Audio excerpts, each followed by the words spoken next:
안녕하세요. 이야기 방방곡곡을 찾아주신 애청자 여러분 감사합니다.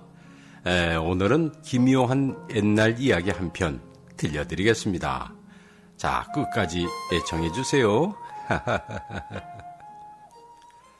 때는 조선조 초기 세종 임금이 백성을 아우르는 참된 정치를 펼치니 뒤바뀐 왕조로 인해 혼란했던 조선 땅의 인심이 점차 안정을 찾아가던 때였다.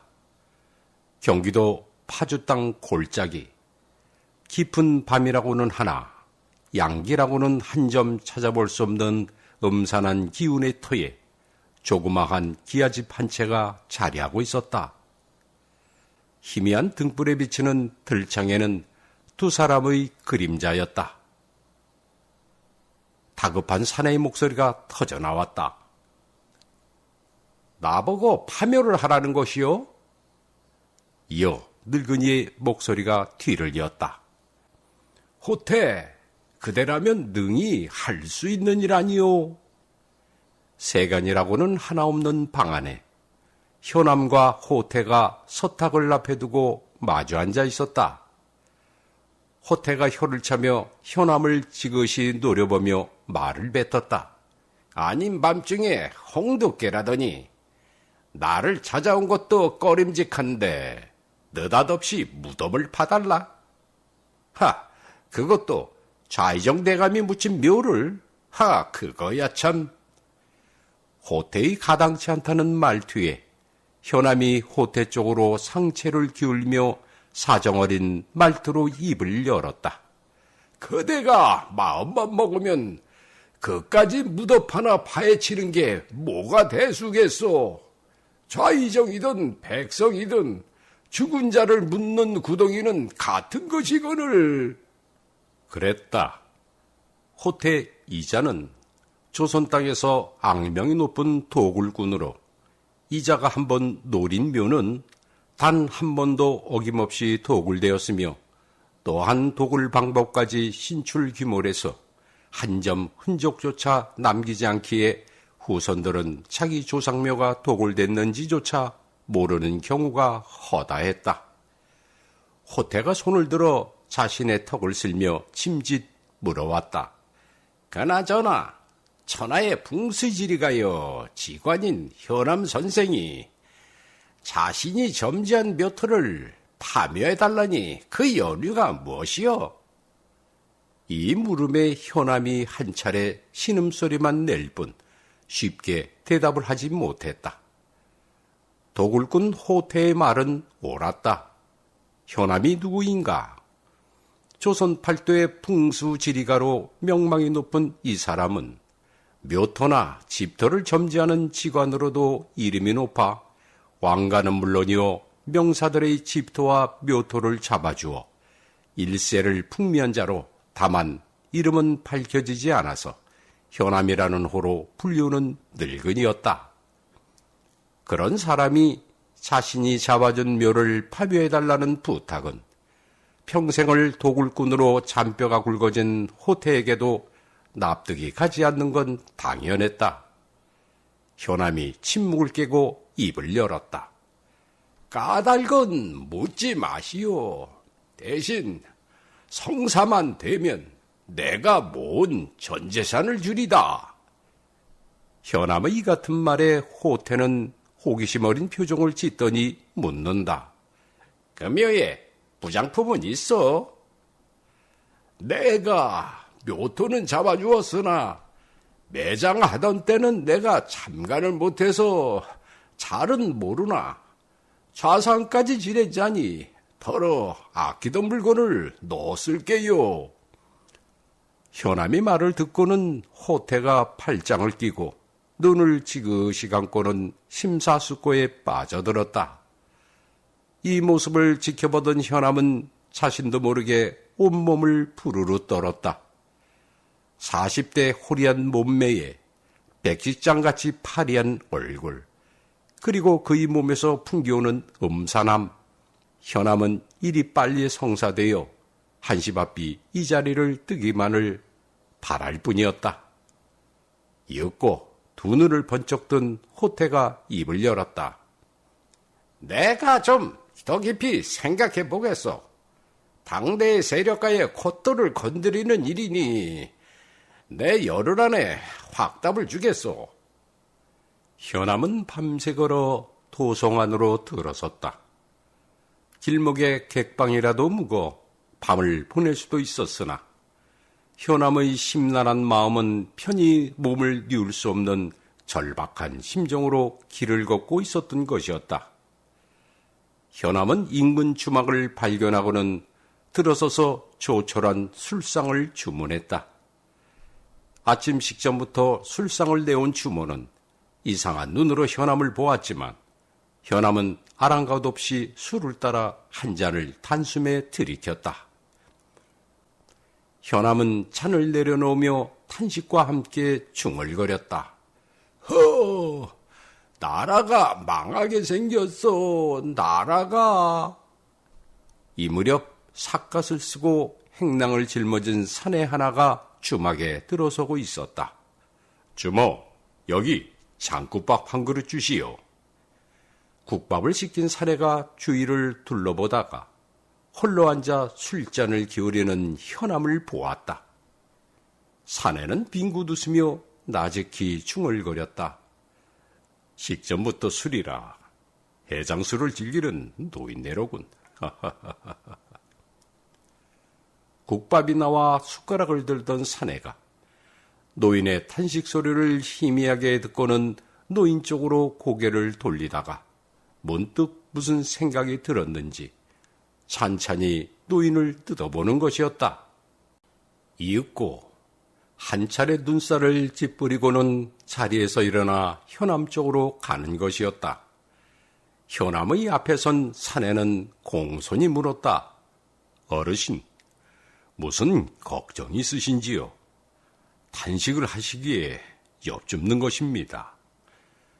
고개를 들어 사내를 보던 현암은 당황했지만 억지 웃음을 웃으며 대답했다.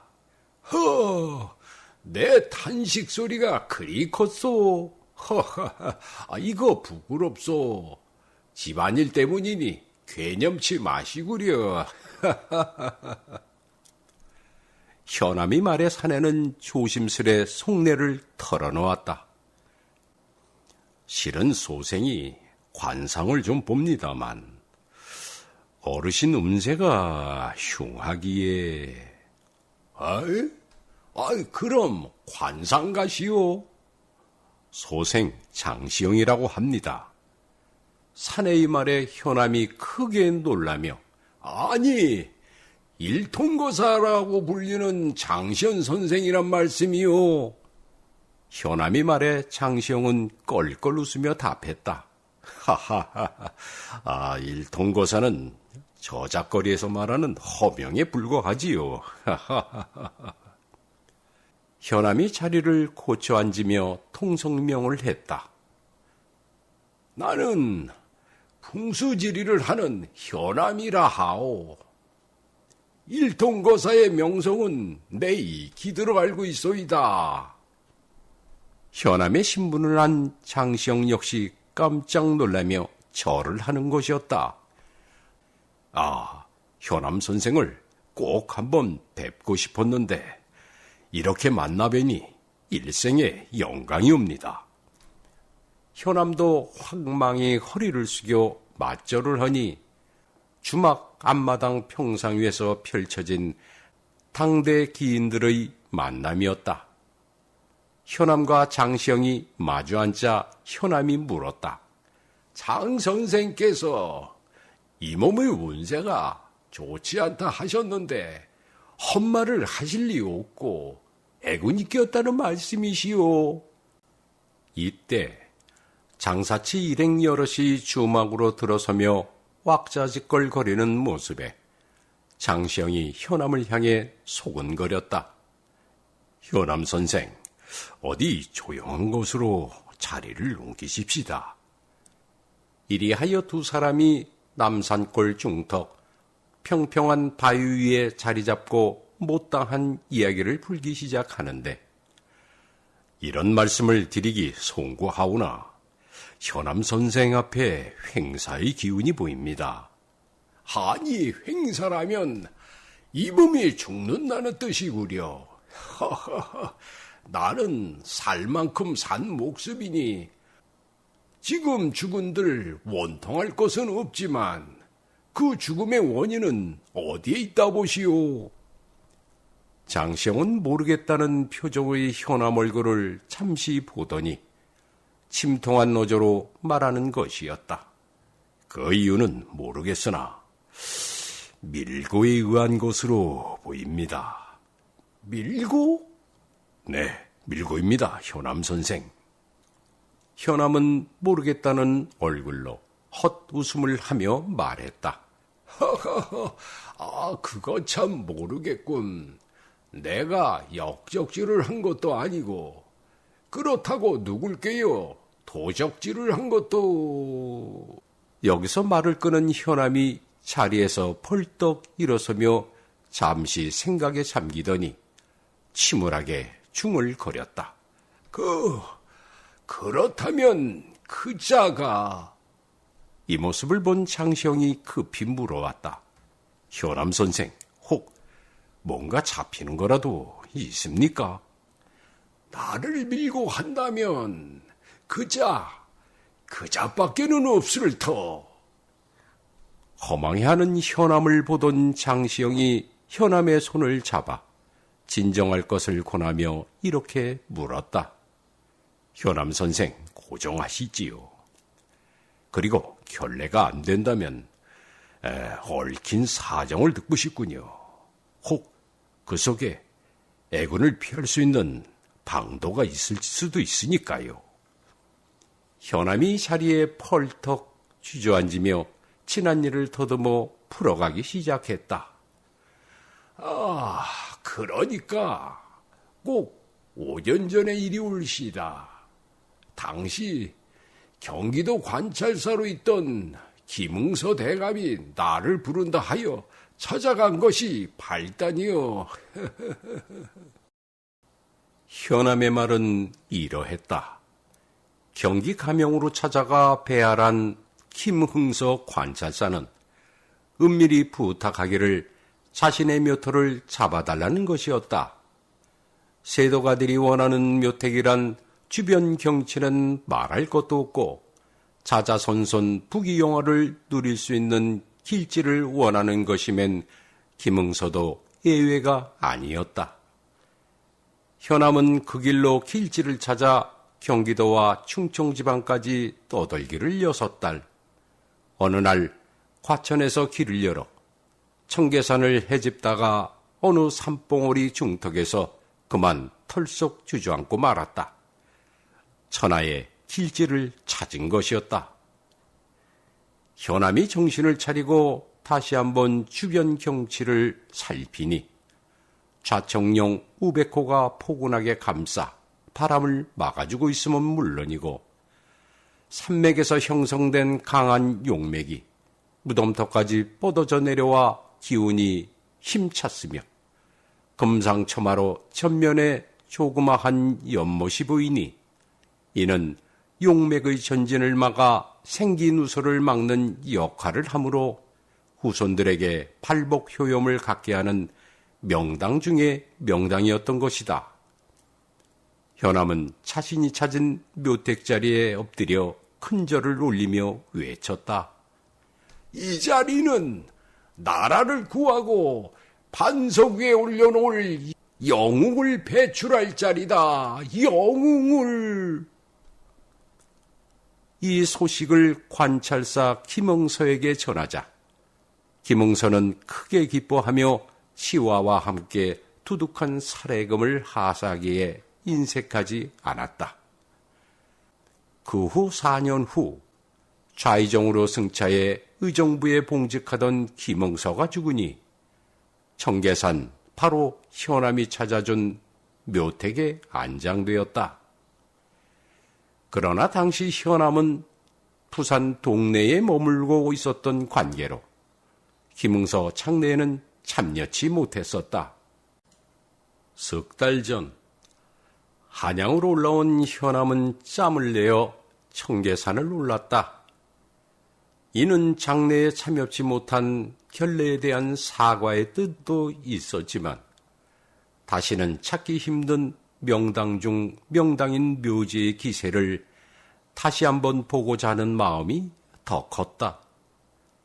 이제는 연료한 몸이라 몇 번을 쉬고 올라선 묘지 앞에서 현암은 또다시 털썩 주저앉았다. 이 자리에서 두 번째 주저앉음이었다. 첫 번째는 믿을 수 없는 기쁨에 의해서였다면 두 번째 주저앉음은 믿을 수 없는 황망함 때문이었다. 묘지 앞 전경이 너무나 변해 있었기 때문이었다.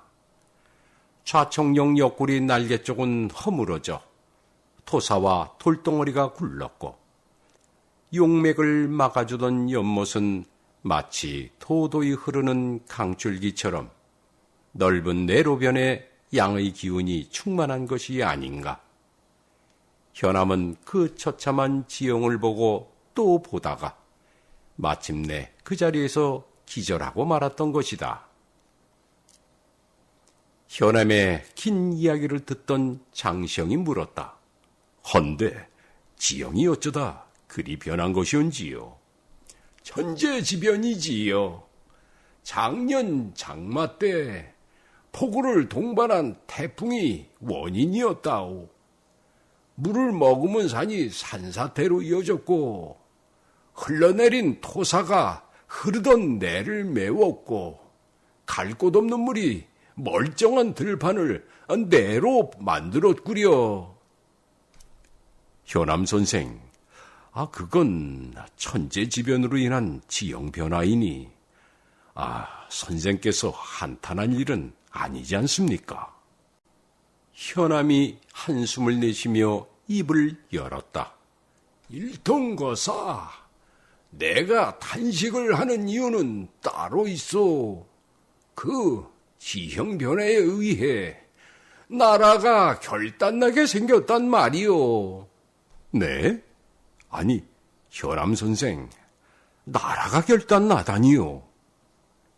현암이 하늘을 응시하며 힘없이 말했다. 본래 그 묘토는 용맥, 즉 생기의 진출을 적당히 막아야 후대에 걸출한 영이 나오는 것이 외다. 그 막이 역할을 연못이 해주고 있었지요. 즉 연못이 생기누설을 막는다는 말이 외다. 말을 끊은 현암은 갑자기 두려운 얼굴로 변하고는 떨리는 목소리로 말을 이어나갔다. 좌청룡이 허물어지면서 용맥의 균형을 잃었고 불균형 속에 과도한 용맥은 멈춤없이 흐르다 양의 기운이 충만한 강줄기를 만나 충돌하는 형세라. 이는 현암은 장시영을 돌아보고는 침통한 너저로 뒷말을 이었다. 나라가 뒤집히고 백성을 도태내 빠뜨릴 악귀 같은 인간 말종이 태어나서 조선 땅을 피로 물들게 한단 말이 왜다.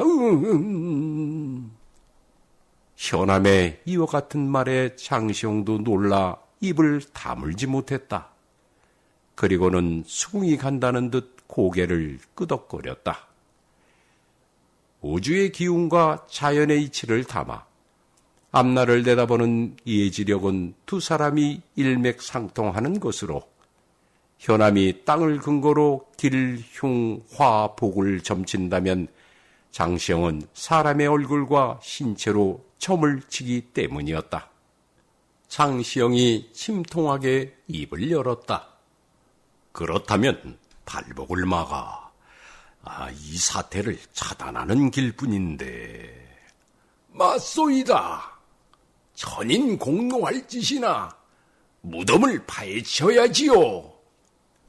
허나 매장한 지 얼마 안 된 무덤이라 관리하는 자들도 있을 테고 이목을 피해 파묘한다는 게 쉬운 일은 아닌 듯 싶습니다만.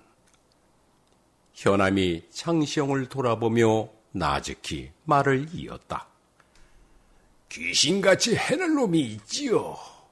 호태라는 놈인데 장 선생은 들어보셨소? 아, 도구랑으로 불리우는 그런 자가 아닙니까? 저도 풍문으로 들어 알고 있지요. 현암이 주위를 한 차례 둘러보고는 장시영 뒤 가까이 얼굴을 대며 속삭였다. 내가 그 자를 찾았었어. 인맥을 통해 열흘 만에 놈의 거처에서 만났는데 파주에 있더이다. 현암이 호텔을 찾아가 밀담을 나눈 이야기를 장시영에게 세세히 풀어놓자 장시영은 고개를 주걱거리며 말을 받았다. 알 것 같습니다. 밀고자는 그놈이 될 성식군이요. 놈은 필시 쫓기는 신세일 겁니다. 하루하루 불안 속에서 살 테지요. 그렇소. 그놈은 음흉하고 교활한 놈이 외다. 필시 밀고를 하고도 남을 놈이지요. 하하. 내가 그 이치를 관과하고 있었으니 그거 참. 그놈이 파묘의 계획을 밀고 하는 조건으로 지난 자신의 죄가를 용서받으려 한다면 김응서 대감의 집안 세력이 워낙 막강하니 가능한 일일 것입니다. 장시영의 정확한 판단에 현암은 깊은 한숨을 토해냈다. 허허허허. 혹을 때려다 붙인 꼴이구려. 자승자박이야. 자승자박. 장시영은 낙담하는 현암을 진정시키며 대안을 내놓기 시작했다. 현암 선생, 관상학에는 타고난 운명일지라도 지극한 후속 조치로 운세가 바뀌는 일도 허다합니다. 너무 낙담 마시고 그 방도를 찾아봐야 할 것입니다. 현암과 장시영은 서로 머리를 맞대 오랫동안 의견을 나누었고 땅거미가 져서야 둘은 자리에서 일어났다. 다음 날 밤 현암과 호태는 마주 앉아 있었다. 호태는 현암이 출연해 화부터 퍼럭 내고 있었다. 아니, 현암 선생. 내가 열흘간 말미를 달라 하지 않았어. 이곳은 그렇게 들락날락하는 곳이 아니란 말이오. 가뜩이나 음산한 호태 얼굴이 화를 내며 일그러뜨린 상파는 그야말로 나차를 보는 듯했다. 현암이 침을 꿀꺽 삼키며 입을 열었다. 내가 사정이 급하기에 또 찾은 것이요. 오늘 확답을 지읍시다. 그리고 묘에 묻힌 시신을 훼손하고자 하는 게 아니외다. 그저 시신의 위치만 바꾸면 돼요. 망자의 시신 위치를 바꾼다. 그건 또 무슨 말이요? 머리를 발 쪽으로, 발을 머리 쪽으로 이렇게 말이요. 호태는 모르겠다는 표정으로 되물었다. 현암 선생이야. 내노라 하는 지관이니 뭔가 뜻은 있겠소만. 위치를 바꾸던 말던 어차피 파면은 매일 반환이요. 이때 창밖에서 조그만 구멍을 통해 방 안을 들여다보고 있는 눈이 있었으니 바로 장시영의 예리한 눈빛이었다. 장시영은 속으로 내꺼렸다. 저놈은 귀기 덩어리군. 음기가 강해도 너무 강한 놈이야. 오행상 금오행과 수오행을 달고 태어난 놈이군. 장시영은 놀란 눈을 떼고는 집안을 더듬어 호태의 창고로 찾아들었다. 은밀히 광문을 열고 들어서니 그 안에서 풍기는 음기에 숨이 턱 멈추는 듯했다. 장시영이 급히 합장을 하며 주문을 외어 음기로부터 몸을 보호하며 주변을 살펴보기 시작했다. 한눈에도 도굴에 쓰임직한 도구로 가득했는데 그 중에도 눈을 사로잡는 게 보였다. 그것은 삽과 곡괭이였는데 자세히 보니 그 연장은 참으로 특이했다. 여러 번 접고 펼 수 있게끔 특수 제작되어 있어 휴대하기 용이한 구조로 되어 있었다. 저 연장이 호태놈이 도굴할 때 주로 쓰는 연장이겠군. 역시 도구랑다운 발상이야. 장시영이 좀 더 살피려고 곡괭이와 삽으로 다가서자 갑자기 그 연장이 부들부들 떨기 시작하는 게 아닌가. 장시영은 놀라움에 뒤로 두 걸음이나 물러선 후 외쳤다. 저 삽과 곡괭이는 저 자체가 원기덩어리야. 저 음기를 더 이상은 감당 못하겠군. 장시영이 황급히 광 밖으로 나오고 말았다. 이 무렵 방 안에 호태가 서탁을 탁 치고는 일어서며 말했다. 그만 가보쇼. 임자가 희미한 고분이야. 뭐 거리낄 게 없소만. 묻은 지 얼마 안 된 세도가 무덤이니 내가 깨림직해서 아직 결정을 못 내린 거요. 한 2, 3일 더 고심해서 결정 지읍시다. 그리고 이젠 이곳에 두 번 다시 발걸음하지 마시오. 내가 현암 선생을 찾으리다. 내가 불안해서 그렇소. 현암의 저택. 참하게 생긴 여인이 찻 쟁반을 들고 방문을 열었다. 방 안에는 현암과 장시영이 보였다. 여인은 찻상을 현암과 장시영 가운데 내려놓고는 다사고시 말했다. 찻상 올립니다. 드시면서 말씀 나누세요. 오냐, 고맙구나. 그만 물러가거라. 여인이 허리를 숙여 읍을 한 후 방문을 나가자 현암이 장시영을 보며 입을 열었다. 무남동녀, 외딸이요. 자, 차나 드십시다. 이 말에 장시영이 찻잔으로 손을 내밀며 닫힌 방문 쪽을 돌아보고는 말했다. 귀하게 큰 따님이시군요. 참 곱습니다. 현암이 찻잔을 입에 대고 한 모금 마시고는 한숨을 내쉬며 입을 열었다. 저 아이나 일찍 좋은 곳으로 치웠더라면 내 마음이 조금은 가벼웠을 것을. 그리고는 말머리를 돌려 장시영에게 물었다. 장 선생 말씀을 들으니 호태 그놈이 쓰는 도굴 장비에 원귀가 스며 있다는 그런 말은 그게 무슨 까닭이오? 장시영의 표정이 무거워지며 답을 했다.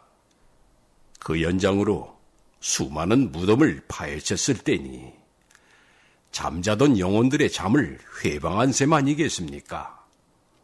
그 사무친 원한이 삽과 곡괭이에 들러붙어 있겠지요. 장시영의 말에 현암이 모르겠다는 듯 고개를 가로저으며 다시 물었다. 원귀가 붙은 연장이라면 그 음기 또한 대단할 터인데 어찌 호태란 놈이 그 연장을 떡주무르듯 사용하니 내 그걸 모르겠구려. 그 이치는 간단합니다. 호태의 몸에 내재된 음기가 그 연장보다 승하기 때문이지요. 이 말에 현암이 크게 놀라며 되묻는다. 아니 호태란 놈의 음기가 원기를 제어한다 이 말씀이 왜까? 네, 몸의 관성을 보니 오행상 금오행과 수오행으로 똘똘 뭉친 그런 음기덩어리로 보였습니다. 현암의 신음소리가 더욱 커졌다. 음기로 음기를 누른다. 그렇다면 호태의 내재된 음기보다 더 강한 음기만이 놈을 부를 수 있다는 말인데, 그거 참... 현암의 이 같은 넋두리에 장시영이 뭔가 생각난 듯 나직히 질문했다. 현암 선생, 혹시 음의 기운이 압도적으로 강하거나 시간이 갈수록 음기가 중첩되는 그런 지역을 보신 적이 있으신지요? 음기가 성하고 시간이 갈수록 중첩되는 지역이라. 그런 곳이라면, 있소. 그런 곳이 있긴 있소이다. 현암의 이와 같은 말에 장시영이 다급히 물었다. 있습니까? 그것이 어디입니까? 북한산과 도봉산과 거의 붙어있는데 수락산과 불암산도 가깝지요. 바로 사패산 골짜기가 그런 곳이 외다. 사패산이요? 그렇소이다. 그곳이 예전에는 수려한 경치로 이름 높았던 지형이었소만 자연의 조화로 지하에 없던 맥이 흐르게 되면서 양기가 소멸되고 음기가 중첩된 악산이 되고 말았소. 그 산은 화강암이 많은데 오랜 세월 물과 접촉하면서 풍어로 인해 만들어진 돌들이 산 초입에 쌓이는 통에 입산이 용이치 않게 되었소. 현암은 찻잔을 들어 입술을 적시고는 말을 이었다. 사람 발길이 끊어지니 어찌 되겠소. 숲풀은 우거지고 덩굴은 거미줄처럼 엉기니 빛은 차단되고 고요하며 차갑게 변해버리니 음기가 충천한 건 말하면 못하겠소. 산초입부터 내뿜는 음기로 인해 새도 그 위로는 안 난다 들었다오. 장시영이 말을 받았다. 그렇단 말입니까? 예전엔 명산에 풍모를 지녔다면 묘도 더러 있겠습니다. 그렇소. 내 오랜 세월 지관을 하며 알아본즉 백제시대 때 고묘가 있다 들었소. 허나 지금은 흔적이나 있을지. 이때 장시영이 무릎을 치며 외쳤다. 됐습니다. 됐어요. 호태 그자를 말살시킬 묘안이 생겼습니다. 하늘이 준 기회올지다. 장시영의 뜻밖의 환호 소리에 현암의 눈이 커지며 그 말뜻을 헤아리려 잠시 생각하더니 확신에 찬 듯 물어왔다. 장선생 묘안이라는 게 호태 그놈을 사패산으로 유인하자는 말씀이시오? 그렇습니다, 현암 선생. 음은 음으로 다스려야 옳지요. 사패산 골짜기에 충만한 음기와 호태의 연장에 봉인된 원기들의 음기가 더해지면 아무리 호태가 음기 덩어리라 해도 다겨낼 도리가 없지요. 놈은 분노한 원귀에 의해 소멸될 것입니다. 이 확신에 찬 장시영의 호언장담에 현암은 두 손을 들어 장시영의 손을 꼭 잡으며 외쳤다. 그리 된다면, 그리만 된다면. 거처를 나서는 호태의 표정은 사뭇 비장했다. 오솔길을 걸으며 하늘을 올려보다 땅을 내려보는 그의 반복된 동작은 무언가를 저울질하는 그의 심적 불안감을 나타내고 있었다. 그래. 이제 내 나이 50줄로 들어서는데 이렇게 숨어 살 수는 없는 일 아닌가? 남은 세월 광명을 보자면 밀고 하는 수밖에. 호박이 넝굴째 들어오는 셈 아닌가? 현암, 그 늙은이가 내 숨통을 틔워준 게야. 그런데 밀고를 하면 호랑이 아가리에 내 머리를 디미는 꼴인데 그건 안 되지. 그러나 김응서의 아들 김영태가 누구인가? 병조 참판 아닌가? 지 애비 무덤 판다는 걸 막아주는데 뇌재를 묻는다? 그럴 리 없지. 그 정도 세도가라면 나란 놈 목숨이야. 얼마든지 살릴 수 있어. 살리고 말걸. 이런 생각을 저울질하며 걷던 호태가 눈을 들어 앞을 보니 늙은이 하나가 손짓을 하며 허적허적 걸어오는 모습이 보였다. 바로 현암이었다. 현암을 발견한 호태가 가래침을 돋구어 땅바닥에 뱉었다. 이런 비려먹을 늙은이. 이제 그만 나를 찾으라 했거늘 저 늙은이가 겁이 없군. 그러나 현암은 구겨진 호태의 인상에는 아랑곳 없이 다가서더니 호태의 옷자락을 잡고 호들갑을 떠는 것이었다. 아이고, 잘 만났군. 내가 기남말을 전하려고 급히 달려오는 길이라오. 또 무슨 말을 전하려고 급히 나섰단 말이오? 현암이 호태에 잡은 옷자락을 끌며 주위를 둘러보았다. 잠깐 자리 좀 옮깁시다. 조용한 곳으로. 쩝하며 입맛을 다시는 호태를 끌고 숲 언저리로 이동한 현암이 짐짓 진지한 어조로 말머리를 열었다. 네, 고문 하나를 발견했어. 백제시대 왕이나 왕족으로 보이모만 독을 흔적은 없는 것으로 보이오. 현암의 말에 호태의 오만했던 상이 일시에 사라짐과 동시에 눈을 동그랗게 뜨며 묻는다. 응? 백제 왕릉이나 왕족묘라 틀림없어? 틀림없고 말고 알다시피 나는 풍수지리와 시관으로 반백년을 살아왔소. 내 명성을 걸고 하는 말이 왜다. 현암의 말은 자화자찬이 아니었다. 그 분야만큼은 조선 제일이다 평하지 않는가. 그 사실은 호태도 잘 알고 있었다. 잠시 생각에 잠기던 호태가 불쑥 물어왔다. 헌데 이 같은 정보를 나에게 흘리는 건 무슨 영문이오? 현암이 씁쓸히 웃으며 말했다. 내가 부탁한 파묘일이 찌지부진하고 쉽게 결단을 못하는 이유가 뭐겠소? 대가가 마음에 안 찬다는 뜻 아니겠소?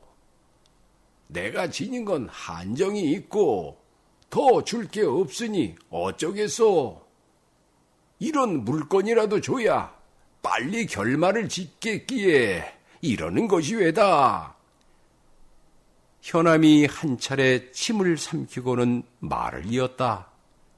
파보면 원하는 금은 보화는 틀림없이 있을 것이요. 다만 내가 아는 일이면 남한테도 흘러갈 수 있으니 빨리 결행하는 게 좋을 듯하오만. 호태가 현암의 말을 덥석 물었다. 쳤어. 내가 하지요. 일이 잘 되면 현암 선생이 부탁하신 일도 차질 없이 하겠어. 자, 그럼 장소는 어디요? 도봉산 북서쪽에서 이어지는 사패산이요. 사패산이라? 수락산 옆구리산 말씀이요? 그렇소. 호태가 손을 들어 손가락을 여러 번 짚어보더니 말한다. 모레밤이 손 없는 날이군. 모레밤. 한 차례 중얼대던 호태가 현암을 향해 고개를 꾸벅하더니 몸을 돌려 오던 길을 되돌아 걷기 시작했다. 호태, 좋은 결과를 기대하리다. 웃음을 멈춘 현암이 호태의 뒷모습을 보고는 냉소를 흘리며 나직히 말을 뱉는다. 악귀 같은 놈이 손 없는 나를 찾는다. 그래, 이놈아. 내 놈이 이제 덫에 걸렸느니라. 덫에. 서둘러 처소로 향하는 호태 입꼬리는 한껏 올라가 눈꼬리에 닿을 정도였다. 밀고야 며칠 미룬다고 대세가 달라지진 않을 터. 먹이를 물어다 준 늙은이가 좀 안 됐긴 하지만 말이야. 그리고 이틀 후 달빛이 어스름한 사패산 골짜기에 호태의 모습이 보였다. 연장꾸러미를 짊어진 호태의 발걸음이 조심스러웠다. 산초기부터 풍기는 냉기와 질척한 내음은 음기로 뭉쳐진 호태라 해도 긴장을 풀 수가 없었다. 양기의 기운이라고는 한 줌도 찾아볼 수 없군. 마치 차가운 음기를 담고 미동조치 않는 호수 같은 곳이야. 나에게는 어미 뱃속같이 포근하게 느껴지지만 말이야. 호태가 산길을 더듬어 구릉에 올라서고는 주위를 살폈다. 그리고 눈에 띄는 야트막한 봉분 앞에 그 걸음을 멈췄다. 호태는 소지한 횃불에 불을 당겼다. 그리고 봉분을 찬찬히 살펴나갔다. 이때 허물어져 있던 봉분 옆에 떨어져 있는 벽돌 하나를 주워들었다. 벽돌이군. 그렇다면 백제때 고분이 틀림없어. 늙은이의 말이 정확했어. 호태가 회심의 미소와 함께 연장꾸러미를 내려놓는 순간 확 끼쳐오는 스산한 냄새와 함께 정막을 깨는 쇳소리가 들려오는 것이 아닌가. 나를 거부하는 조짐이야. 빨리 서둘러야겠군. 호태가 황급히 연장을 풀어 접힌 부분을 펴고 조이고를 몇 번 하니 튼튼한 곡괭이와 삽으로 변모했다. 그리고 바로 이때였다. 음산한 괴성이 더욱 커지기 시작했고 그 반응으로 곡괭이와 삽이 떨기 시작하더니 벌떡벌떡 뛰는 것이 아닌가. 그 바람에 연장을 손에서 놓친 호태가 비명을 질렀다. 이게 뭐야? 왜 이러는 거야? 휘몰아치는 괴성에 마치 삽과 곡괭이가 내응하듯 펄떡거리며 귀곡성이 터지기 시작했다. 그것은 원연에 사부친 홀령들의 통곡이었다.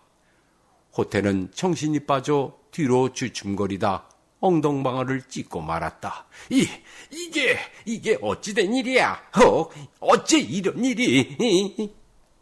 그리고 마침내 놀라운 일이 벌어졌다.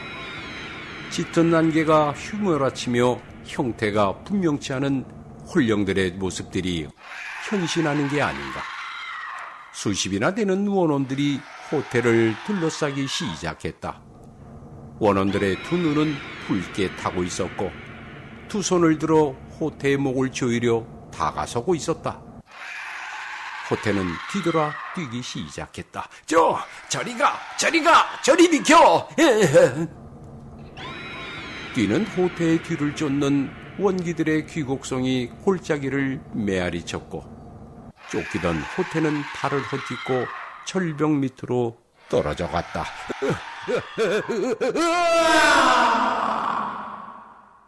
이 괴이하고 처참한 광경을 지켜보는 두 사람이 있었다. 호태의 뒤를 밟은 현암과 장시영이었다. 그들은 인근 숲에 몸을 숨기고 있었는데 음기를 차단하기 위해 주술을 외우며 버텼지만 따갑게 온몸을 찌르는 파도 같은 음기로 인해 온몸이 땀으로 젖어 있었다. 장시영이 다급하게 외쳤다. 호태 이놈이 벼랑에 떨어졌으니 필시 죽었을 겁니다. 자, 빨리 저 연장을 수습해야겠습니다. 현암과 장시영은 삽과 곡괭이 앞으로 다가가 미리 준비해온 감나무 가지로 엮어 만든 멍석으로 삽과 곡괭이를 감싸기 시작했다. 아직도 이 연장들이 부들부들거리고 있구려. 빨리 이것들을 들고 이 자리를 벗어나야겠소. 현암과 장시영이 삽해산을 벗어나 초입에 이르니 말 두 필이 묶여 있었다. 두 사람은 급히 말에 올라탔다. 장시영이 말 옆구리를 걷어차며 외쳤다. 자, 가십시다. 청계산으로. 이 두 사람이 밤새 말을 달려 과천에 이르니 서서히 동이틀 무렵이었다. 삽과 곡괭이를 말아묶은 멍석을 짊어지며 장시영이 말했다. 현암 선생, 이 감나무 멍석이 효험을 다 해가고 있습니다. 이 연장의 음기가 성하기 전에 빨리 올라가야겠습니다. 자, 마지막 힘을 내십시오. 이를 말이오. 나는 괜찮소. 어서 서두릅시다. 청계산을 오르는 현암과 장시영의 옷과 얼굴은 흙과 땀으로 뒤범벅된 모습이었으나 두 사람은 개의치 않고 산을 타 올랐다. 김응서의 묘에 도착한 두 사람은 조심히 비석 앞 떼장을 걷어내기 시작했다. 그리고 그 속의 땅을 파고 곡괭이와 삽을 묻었다. 흙을 평평하게 고른 후 걷어낸 떼장을 덮으니 얼핏 봐서는 흔적이 분명치 않게 되었다. 현암이 털썩 주저앉으며 입을 열었다. 이제 비라도 한 차례 오고 나면 묻은 흔적은 없어질게요. 마침내 우리가 일을 끝냈구려. 일을 끝냈어. 장시영이 손에 묻은 흙을 털어내며 말했다. 호태의 연장이 이 묘에서 발원하는 음의 기운을 차단해주기만을 기원할 뿐입니다. 현암이 웃음으로 답했다. 호태의 삽과 곡괭이에 담긴 원한의 음기는 몇십 년, 아니 몇백 년을 두고 쌓인 거대한 음기지요.